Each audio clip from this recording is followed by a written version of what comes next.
right leg straight. We're going to come up into the side plank position. And what I like to coach is make sure the hips are stacked. Stack these hips. Sometimes, a lot of times, you got to get that bottom hip. You got to rotate that a little forward to maintain a stacked hip. So that looks good. Shoulder back a little bit there. There you go. Hand here, hand on your hip. All right. So now from there, you're going to come over. Right. I'm going to see here, and we're going to. Okay, Dad, not good enough. Sorry, lock the no. You're reaching. You've locked your hips. Don't reach with your elbow. Just come around, round. Now touch the elbow. There. So that's better. Thank you. There you go. A little harder, eh, Bill? Yeah, but this is. Now I've got beautiful athleticism out of that shoulder. There we go. And then we're here, right? Here, this is here. Yeah. Beautiful. Well done. So we're rotating, you really got, it's not only lock the hips, it's lock the hips and shoulder in one pillar. And then once they've got that, then let it go. Then let the shoulder go. See, it's a progression. People don't often get the full. This is just the beginning. Then let the shoulder go. Yeah, so everybody can move the shoulder. Yeah. But we don't want that yet. Get the core going first, and then, boom, so unleash the shoulder. See, I've spent a good 15 years of my life here. Yeah. But isn't that perfect? That was perfect. You rotated through your hips, you loaded all the elasticity, and then you let your shoulder go. Yeah, because if I try to do that, it comes all at the same time, but the shoulder comes with the hip. Of course it does. The shoulder comes with the hip. You load the elastic. I didn't know that 15 years ago. The shoulder, yeah. But on my best throws, I was doing it right. Yeah, but then with the breathing, with the, and then as soon as you do that, then it just, then you relax. Throws itself. Then it throws itself through the recoil. Thank you. Because if you use too much muscle in this phase, you would have been slow.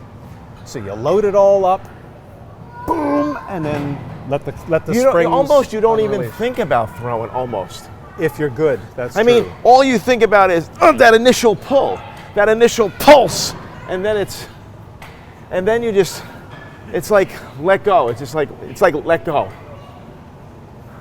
Same with throwing a discus.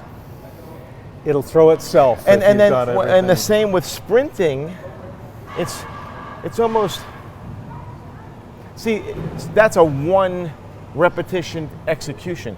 Sprinting, talk to me a little bit more about that, letting it go and the cyclical action of force application over and over again. It's this reciprocal, creating a stone to allow any muscle that crosses the hip lock down proximal to the hip, so all of its athleticism is released distal to the hip. Boom! But if I allow my spine to bend, you've lost that. Every time the muscle bends inside in the core, it's a loss of speed on the distal side. It's this that creates the speed, not this. That's steel speed. So it's like throwing off this turf or throwing out of a canoe. Yeah, right. You can't throw out of a canoe, but you could try. The breakthrough for me was what we did, locking the shoulder to the hip. I mean that's perfect. That's perfect right. Form. You know what I mean? Boom. Yeah.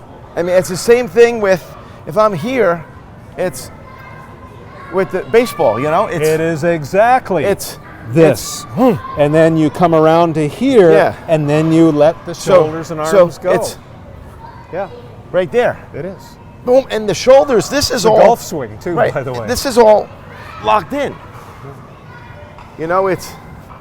It's one stiff steel rod, and then the extremities just finish.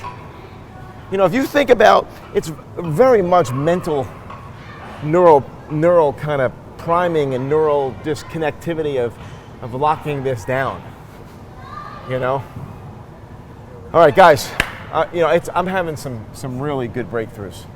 You know, just with my own performance in terms of how. Okay, guys, side plank. Let me see the side plank and the elbow rotate. Rotate with the side plank. Let me see what that looks like. Now really get up. Now really lock the shoulder. The shoulder stays with the hip, and then the elbow. So you're gonna come across the elbow. That's not bad. Okay, don't a little bit too fast. Right now, keep this locked. That's better. That. Up. We lost it that That's one. nice, Dan. That's really nice. He's just lightly touching the elbow. Don't try and Let's hit go to the other with side. elbow. That was good. Just go down and touch it and come up through your hips and up there. That's it. That's good, Dan. Lock in the shoulders. That's it. Dan, That's pretty tough. the shoulder and exercise, hip. Look. Watch. It's all locked. See that? That's See how it. this is all Thank locked? you. It's all in. It's all Nice. one. Beautiful. Beautiful. You know, it's almost Stu. Dan, get in the side plank. It's almost what if we kind of had this straight here, and we've got to keep this in a nice straight line, and then rotate. Just do it. Just, Yeah, you could do. you know, it's. Could do. I don't mind the cue of touching the elbow. And then eventually, if we were getting into ground fighting, you would then, that's where the pop comes from. Then put the shoulder on top of that base, and that's how you start to really become a competent ground fighter. But it starts with first get this, because the guys who don't know how to do it are trying to hit people with their elbows, and it doesn't work. But if you get this going first, and then put that on top of it. So